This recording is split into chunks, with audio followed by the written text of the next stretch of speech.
پاکستان میں اشاعت التوحید والے جاتے ہیں، بعض نماز سب کے پیچھے ہوتی ہے، جھگڑوں میں نہ پڑو۔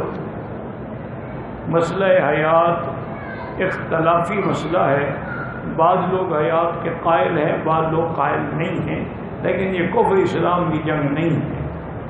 اس لیے بلا وجہ ایک دوسرے پہ گولہ باری نہ کرو، اور جن کو تم کہتے ہو نا کہ وہ اشاعت التوحید والے حیات کے قائل نہیں، یہ بھی غلط ہے، وہ قائل ہیں حیات، صرف وہ کہتے ہیں کہ برزخی حیات۔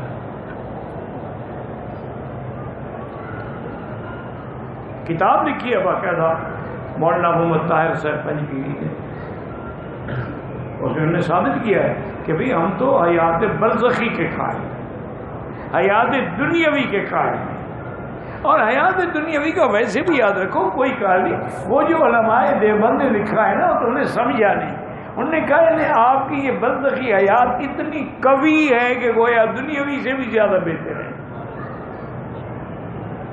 وجہ کیا ہے کہ دنیاوی حیات میں تو حضور کو بیوی بچے اہل اولاد جنگ جہاد شغل تھا، اب تو کوئی شغل نہیں ماں سوا اللہ کے۔ اس لیے انہوں نے فرمایا ہے کہ یہ زندگی گویا حیات دنیاوی سے بھی افضل ہے، ورنہ انہوں نے یہ نہیں کہا کہ حیات دنیاوی ہے کہ اب تم زیادت کرو تو صحابی بن جاؤ گے، یہ کسی نے نہیں کہا۔ اور یہی چیز وہ کہتے ہیں، اور کہ مجھے یاد ہے میں اللہ کے حرم میں بیٹھ کے ذمہ داری سے کہہ رہا ہوں کہ مولانا غلام اللہ خان مرحوم جن کی وجہ سے دیکھیں اللہ نے ان کو اتنی مقبولیت دی تھی، حالانکہ جماعت کے بڑے تو گجراتی صاحب تھے، لیکن جماعت گجراتی نہیں کہلائی، غلام خانی کہلائی۔ تو وہ یہاں آتے تھے تو میرے درس بھی دیتے تھے، میرے پاس رہتے بھی تھے، ہم مدینہ شریف گئے اکٹھے۔ اللہ کی شان یہ ہے کہ ہم راستے میں تھے، رابق کے قریب کے، گاڑی کا کوئی پتہ نہیں کیا ہوا تھا، خراب ہو گئی۔ تو میں نے مذاق میں کہا، میں نے کہا حضرت یہ آپ چونکہ حیات کے قائل نہیں ہیں نا، مجھے بھی آپ کی وجہ سے سزا مل رہی ہے، گاڑی بھی خراب ہو گئی، اللہ آپ کو وہاں جانے نہیں دیتے۔ ہنس پڑے، دوستی تھی ہماری، تعلق تھا، بے تکلف ہی تھی۔ اتنی دیر میں کوئی گاڑی والا آیا، اس نے مجھے پہچان لیا، اللہ جزائے خیر، انہوں نے ہمیں بٹھا دیا مجھے۔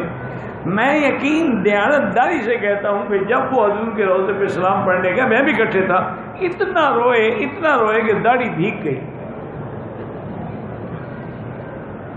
جب واپس ہم آئے گھر، میں نے کہا حضرت لوگوں کو تو کہتے ہو کہ انبیاء مردہ ہیں، تو آپ تو کھڑے رو رہے تھے یہاں، یہ کیا ہے؟ کہتا ہے مکی صاحب ایک مسئلہ دی جگہ، اور مسئلہ دے ابھی جہلے نو بتانا تھا کہ نبی نو خدا نہ بنا سکتے۔ یہ رونے کی جگہ ہے، یہ ادب کی جگہ ہے، یہ مسئلے کی جگہ ہے۔ اتنا ادب تو ان میں بھی تھا۔ تو اس لیے خدا کے لیے یہ جھگڑے ختم کرو۔ دنیا اسلام کو مٹا رہی ہے، نئے نئے قرآن لکھ رہی ہے، دین اسلام کے بنیادی عقائد اور مسائل کا انکار کر رہی ہے۔ اب دنیا عورتوں کو مسجدوں میں امام بنا رہی ہے، گھر گھر میں موبائل پکڑا کے اس نے فلم تمہارے ہاتھ میں دے دی ہے۔ بے حیائی کا زور ہے، تم ان جھگڑوں میں پڑے ہوئے، ٹانگیں کتنی کھلی ہوں، ہاتھ کہاں ہوں، آمین زور سے کہیں، آہستہ کہیں، انبیاء سنتے ہیں نہیں سنتے ہیں، جھگڑوں میں پڑے، جہاں بھی ہاتھ بند ہو نماز ہو جاتی ہے۔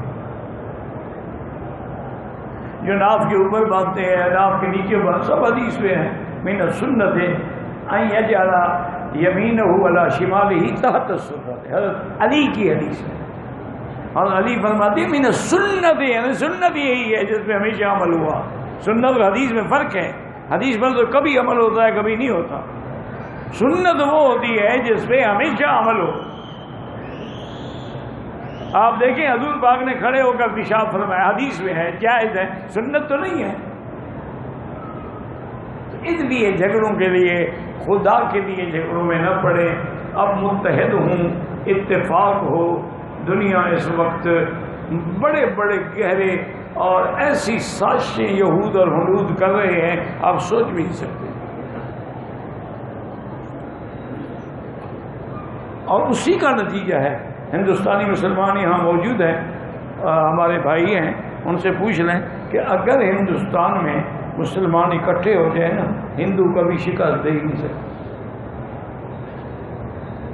چونکہ وہ جو پاور ہوگی نا اس کی جتوانے کی، وہ مسلمانوں کے ہاتھ میں، کہ 25 کروڑ مسلمان ہیں،